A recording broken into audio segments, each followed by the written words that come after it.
السلام عليكم. ازيكم يا شباب، عاملين ايه؟ اتمنى يا رب ان انتوا تكونوا دايما بخير. النهارده ان شاء الله هنتكلم عن Chapter 1 في الكتاب التاني في كورس السي او. Chapter 1 عندنا بيتكلم عن البرفورمانس. يعني ايه performance؟ يعني الاداء. طب انا هسأل نفسي سؤالين دلوقتي ما اقدر احدد بما يعني الاداء. انا دلوقتي لو عندي تو كمبيوترز، انا لو عندي كمبيوتر 1 كمبيوتر 2، انا بسأل نفسي سؤال: انهي الاسرع؟ طب انهي الاسرع في ايه؟ انا دلوقتي بفتح لعبة مثلا على كمبيوتر 1 وبفتح لعبة على كمبيوتر 2. اللعبة اللي على كمبيوتر 1 فتحت في تلت ساعة مثلا، هو ده رقم مش طبيعي بس هنقول ان هو ده. واللعبة اللي على كمبيوتر 2 فتحت في 10 دقايق. هيبقى انهي اسرع؟ اكيد كمبيوتر 2. طب ده بيمثل لنا ايه في البرفورمانس؟ ده بيمثل لنا ان كمبيوتر 2 اكيد البرفورمانس بتاعه احسن، علشان كده هو فتح اللعبة اسرع. طب لما انا اقول ان كمبيوتر 2 اسرع، ده برضو معناه ايه؟ برضو معناه ان البرفورمانس احسن. طب ده نقدر بقى نقوله ازاي؟ بتعريف البرفورمانس. تعريف البرفورمانس ليه several different ways. يعني ايه ليه several different ways؟ يعني ليه كذا طريقة، بس احنا عندنا هنشوف طريقتين. اول حاجة من منظور الداتا سنتر. ايه هي الداتا سنتر؟ الداتا سنتر ده شوية سيرفرز بتران الجوبز بتاعت اليوزرز. طب انا كداتا سنتر مانجر، ايه احسن حاجة اقدر اعملها؟ ان انا اماكسمايز الورك. يعني ايه اماكسمايز الورك؟ انا عايز انكريز الثروبوت او الباندويتس. طب ايه هو الثروبوت او الباندويتس؟ ده اللي هو the total amount of work done in a given time. انا دلوقتي لو عندي وقت معين اكيد هبقى عايز اماكسمايز الورك فيه، ابقى عايز نفذت اكتر ورك ممكن في وقت قليل. يعني as an individual computer user هبتدي بقى ابص لها من ناحية تانية خالص. انا دلوقتي قاعد على الكمبيوتر بتاعي، عملت مثلا ان انا فتحت الكمبيوتر او فتحت اللي هو يعني ماي كمبيوتر بمعنى صح. لما اجي افتحه، لما افتح الماي كمبيوتر، هو المفروض مثلا يفتح معايا في ثانية. لو فتح عندي في ثانية فتح عند واحد تاني في 10 ثواني تفرق. يبقى انا هبص للتايم هنا، هبص للريسبونس تايم اللي هو التايم ما بين الستارت اند كومبليشن اوف تاسك، اللي هو الاكسكيوشن تايم. ان انا عايز افتح حاجه او عايز اران بروجرام او ايا كان، محتاج ان انا امينيمايز التايم ده. البرفورمانس ماتريكس، القياسات اللي بقيس عليها البرفورمانس بتاعي، هما حاجتين: الاكسكيوشن تايم والثروبوت. الاكسكيوشن تايم ده اللي هو ايه؟ الليتنسي او الريسبونس تايم بنقدر نقول عليهم كده. ايه هو الاكسكيوشن تايم؟ هو good metric for fixed amount of work. هو قياس كويس جدا for fixed amount of work، اللي هو ايه؟ انا عايز امينيمايز التايم ده، ان انا عايز اشوف الورك بتاعي ده عايز اعمله في اقل وقت ممكن. طب الثروبوت اللي هو الورك بير يونت تايم، اللي هو الشغل بتاعي، هو good metric for fixed amount of time. amount of time اللي هو ايه؟ انا عايز اماكسمايز الورك ده اكتر شكل ممكن في الوقت ده. طب which is better؟ انهي احسن، ان انا اماكسمايز الورك ولا ان انا minimize التايم؟ ده بتبقى depend on the kind of computation. الحاجة اللي انت عايز تعملها او الحاجة اللي انت عايز تحسبها بتبقى على حسابها بقى. هي بتبتدي تشوف انت هتقلل التايم ولا هتزود الورك. comparing performance اللي هو انا عايز اقارن الاداء. فانا دلوقتي عندي تو كمبيوترز، كمبيوتر اكس وكمبيوتر واي. انا عايز اعرف انهي اللي بيرن اسرع وبيرن اسرع بقد ايه. طب انا دلوقتي لو جيت اجيب البرفورمانس بتاع الاكس بجيبه من القانون الاولاني اللي هو performance x بيساوي 1 على execution time of x. طب انا لو عايز اجيب performance y نفس الكلام، performance y بيساوي 1 على execution time of y. طب انا بقى عشان اعرف x اسرع من y بقد ايه، ده لو انا قلت ان الاكس هي الاسرع، فانا عايز اعرف x اسرع من y بقد ايه. هيبقى البرفورمانس x على البرفورمانس y اللي هي الريشيو بتساوي execution time y على execution time x بتساوي n. ايه ال n دي؟ ال n دي اللي هي ال n times، ان هو اسرع بكام مره. فرقم ال n اللي بيطلع لي هنا مثلا وليكن طلع 2، يبقى الاكس اسرع من الواي بمرتين. طب برضو لو عايز اجيبها بالبرسنتج بالنسبه المئويه، بحط نفس القانون اللي هو التاني اللي هو ده، بس بدل ما بحط n بحط 1 plus n capital over 100. فانا كده بعرف ان الاكس اسرع بكام في المية من الواي. طيب انا دلوقتي عندي example 1 بيقول لي ان انا عندي كمبيوتر A بيران البروجرام في 10 سكند وكمبيوتر B بيران نفس البروجرام في 15 سكند. لو انا دلوقتي عندي كمبيوتر A مثلا بيفتح لعبة ففتحها في 10 ثواني، وكمبيوتر B بيفتح لعبة ففتحها في 15 ثانية، فالطبيعي ان ال A اسرع من ال B. طب اسرع بقد ايه؟ ده اللي كنا بنجيبه من القانون التاني اللي هو الريشيو. performance A على performance B هيساوي execution time B على execution time A هيساوي n. فطبعا 15 over 10 هتساوي 1.5، فيبقى ال A أسرع 1.5 times من ال B. دي تحويلات لازم تكون عارفها كويس جدا قبل ما تحل problems. ان انت عندك التايم في منه سكند وملي ومايكرو ونانو وبيكو، اللي هو الملي 10 باور نيجاتيف 3، المايكرو 10 باور نيجاتيف 6، النانو 10 باور نيجاتيف 9 من السكندز، والبيكو 10 باور نيجاتيف 12 من السكندز. الفريكونسي يونت برضو محتاج تعرفها، ان انت عندك الهرتز والكيلو هرتز اللي هي 10 باور 3 هرتز، والميجا هرتز اللي هي 10 باور 6 هرتز، والجيجا هرتز اللي هي 10 باور 9، والتيرا هرتز اللي هي 10 باور 12. بعد كده عندنا الكلوك سايكلز. احنا ليه بنستخدم السايكلز؟ بنستخدمها علشان نريبورت ال CPU execution time instead of reporting ال execution time in seconds. احنا بنستخدمها علشان نريبورت ال execution time ذات نفسه بدل ما نستخدم ال seconds. طب دلوقتي عندنا السايكل تايم، هو التايم ما بين الستارت اند الاند اوف سايكل اللي هو seconds per cycle. والفريكونسي اللي هو الكلوك ريت. الفريكونسي دايما بتبقى 1 over time، فهتبقى 1 على السايكل تايم اللي هي هرتز. طب ال 1 هرتز اللي هي 1 cycle per second، وال 1 ميجا هرتز اللي هي 10 باور 6 cycles per seconds. دلوقتي عندنا اكزامبل بسيط جدا بيقول لك ان الكلوك ريت 200 ميجا هرتز. ال 1 سايكل، السايكل الواحدة فيها كام نانو سكند؟ انت دلوقتي معاك سايكل بير سكندز، عايز تجيب السكندز بير سايكل. طب هتجيبها ازاي؟ هرجع الاول اجيب السايكل تايم اللي هو هيبقى ايه؟ هيبقى 1 على الفريكونسي، فهتبقى 1 على ال 200 تايمز 10 باور 6. طب ايه تايمز 10 باور 9 دي؟ دي علشان احوله لنانو، فانا احوله لنانو هيديني في الاخر 5 نانو سكندز بير سايكل. في الاخر خالص هيبقى عندنا الفورمولا equation او البرفورمانس equation. الفورمولا بتاعتها تبقى عامله ازاي؟ هتبقى CPU clock cycles for a program مضروبه في الكلوك cycle time. ده ال CPU execution time for a program. طب انا اقدر اشيل الكلوك cycle time دي واحط بدلها ايه؟ احط الكلوك ريت اللي هو كان 1 على التايم. فانا عشان اشيله بدل ما كنت بضرب هقسم، اللي هو هيبقى ال CPU clock cycles for a program على الكلوك ريت. عندنا بقى طريقة تانية نقدر نفكر فيها بالاكسكيوشن تايم. انا دلوقتي عايز اجيب البرفورمانس ايكويشن وانا عندي كذا انستراكشنز وكذا تايم، فانا بجيب النمبر اوف انستراكشنز في الافريج تايم بير انستراكشن، في الافريج تايم ذات نفسه. طب ده بيوصلنا لايه؟ ده بيوصلنا لان الكلوك سايكلز بتساوي النمبر اوف انستراكشنز او الانستراكشن كاونت او الانستراكشن فور ا بروجرام في الافريج كلوك سايكل بين انستراكشن اللي هو بنقول عليه السي بي اي. طيب ده نقدر نشيل الكلوك سايكلز بقى ونحط بدلها كل ده. فانا هشيل الكلوك سايكلز من القانون اللي هو اللي فات اللي هو ده، واحط بداله القانون ده الانستراكشن كاونت في السي بي اي في الكلوك سايكل تايم برضو. ده زي ما هو فضل زي ما هو موجود. عندنا بعد كده example 2 بيوضح لنا ايه القوانين اللي فاتت دي كلها. فاكزامبل 2 احنا خدناه بس بره في فايل بينت علشان نعرف نكتب براحتنا. بيقول لنا ان هو عندنا برنامج بيرن في 10 ثواني على كمبيوتر A، فاحنا كده الاكسكيوشن تايم بتاع كمبيوتر A ب 10 seconds.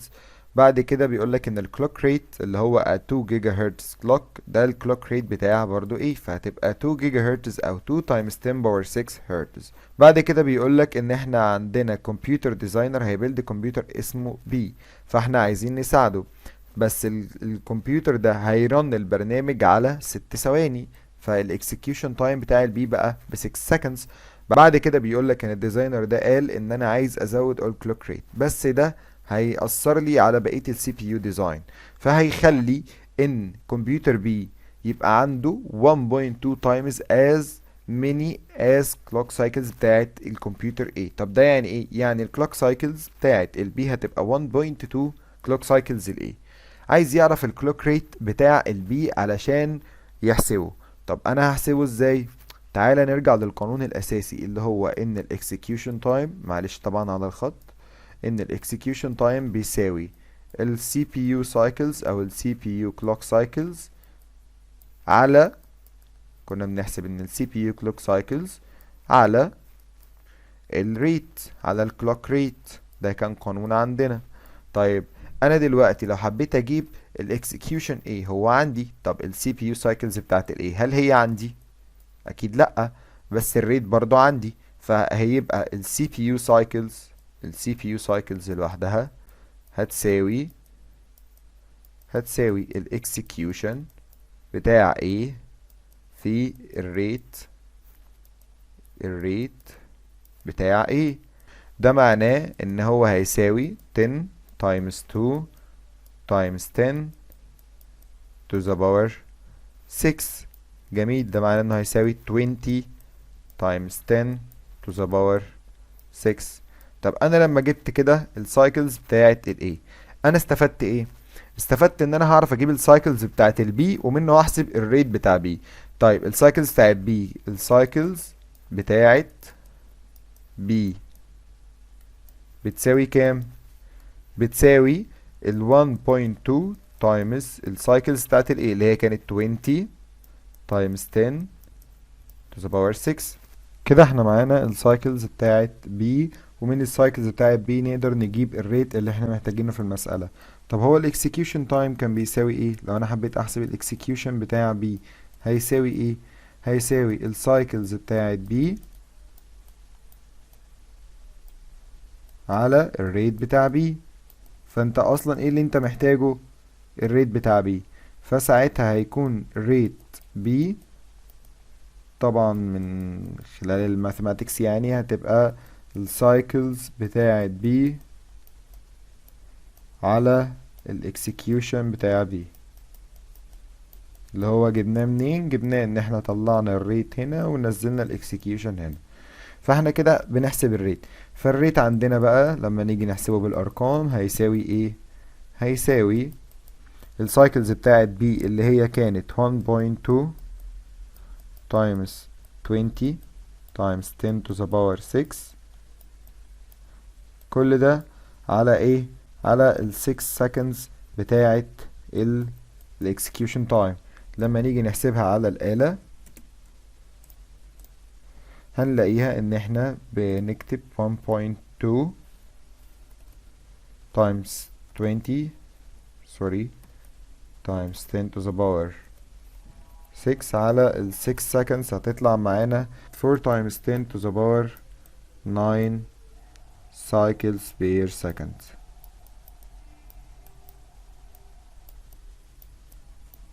بعد كده example 3 بيقول لك suppose we have two implementation of the same instruction set architecture. Computer A has clock cycle time of 250 picosecond and the CPI of 2.0 for some program, and the computer B has a clock cycle time of 500 picosecond and CPI of 1.2 for the same program. Which computer is faster for this program and by how much? طب الكلام ده معناه ايه؟ الكلام ده معناه ان هو بيقول لك انك عندك كمبيوتر A وكمبيوتر B. كمبيوتر A عنده كلوك سايكل تايم 250 بيكو سكند. طب والكمبيوتر B عنده 500 بيكو سكند. ايه هي البيكو سكند؟ هي 1 times 10 to the power negative 12 من السكند، هي الوحدة اللي بعد النانو على طول. وهنا سي بي اي 2 في كمبيوتر A وسي بي اي 1.2 في كمبيوتر B. وبيقول لك ان انت عندك نفس الانستراكشن سيت اركتكتشر. طب ده بيفيدني في ايه كانستراكشن سيت اركتكتشر؟ الكلمه دي هي اللي حددت لي ان انا عندي نفس الانستراكشن كاونت، ان الاي ثابته في الاثنين، ان الفاريبل اللي في القانون ده ثابت في الاثنين. فطبعا دي حسبتها بسيطه جدا. انت بتقول ان السي بي يو تايم بتاع ايه هو السي بي يو كلوك سايكلز في الكلوك سايكل تايم. في الاكزامبل اللي فات احنا استخدمنا قانون الكلوك ريت عشان هو كان محتاج الكلوك ريت، لكن دلوقتي هو محتاج الكلوك سايكل تايم. فاحنا عملنا في الاخر 2.0 تايمز 250 بيكو سكند تايمز اي، ده للايه كمبيوتر A طلعت معانا 500 اي بيكو سكند، وكمبيوتر B طلع معانا 600 اي بيكو سكند. فاحنا قلنا عشان نجيب البرفورمانس كنا بنعمل ايه؟ كنا بنجيب البرفورمانس بتاع A على البرفورمانس بتاع B بيساوي execution time B على execution time A، والN اللي هتطلع بنقول بيها ان ال A كام n times faster than B. فطبعا طلعت معانا دي هتروح مع دي والاي هتروح مع الاي، فهتطلع معانا 600 على 500 يعني 6 على 5 يعني 1.2. فبيقول لك ان كده يبقى كمبيوتر A اسرع 1.2 مرة من كمبيوتر B. فكده طبعا كمبيوتر A هو الاسرع، ده الإجابة الأولانية اللي هو which one is faster، وباي هاو ماتش دي اللي هي باي 1.2 times as fast as B. بعد كده في example 4 بقينا مختلفين شوية. example 4 جايب لي ايه؟ جايب لي شويه كلاس، جايب لي CPI for each instruction class. عندي كلاس اسمه كلاس A وكلاس B وكلاس C.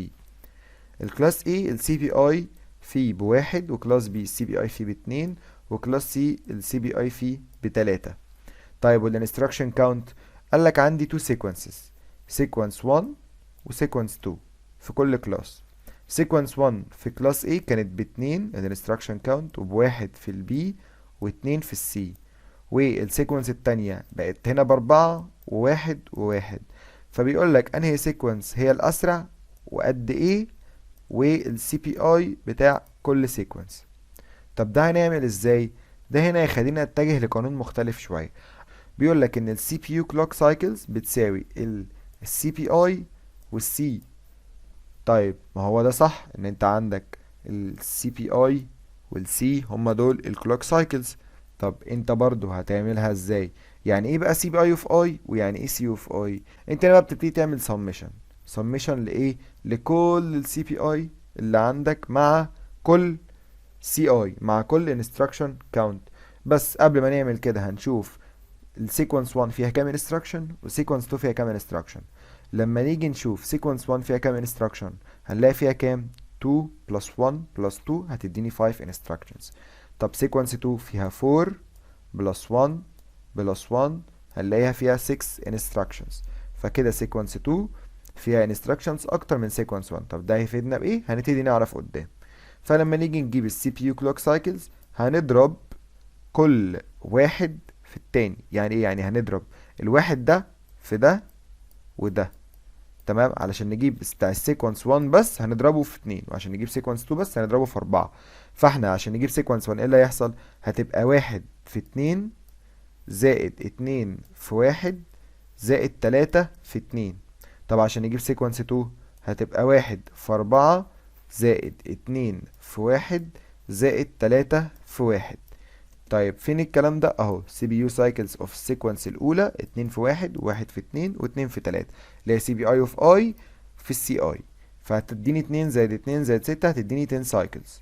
بعد كده السي بي يو كلوك سايكلز بتاعت السيكونس التانية هتبقى 4 في 1 زائد 1 في 2 زائد 1 في 3 هتديني 9 سايكلز. هنا بنقول ان السيكونس التانية هي الاسرع. ليه هي الاسرع؟ علشان هي عندها fewer overall clock cycles وفي نفس الوقت has more instruction، فهي المفروض يبقى عندها اللور سي بي اي. طيب هنحسب السي بي اي ازاي؟ هيبقى السي بي يو كلوك سايكلز على الانستراكشن كاونت. فالسي بي يو كلوك سايكلز بتاعت السيكونس الاولى على الانستراكشن كاونت بتاعت الاولى هتطلع 10 اوفر 5 هتطلع 2.0 والتانية هتطلع 1.5. فطبيعي ان التانية فعلا تطلع الاصغر وهي اللي طلعت الاصغر.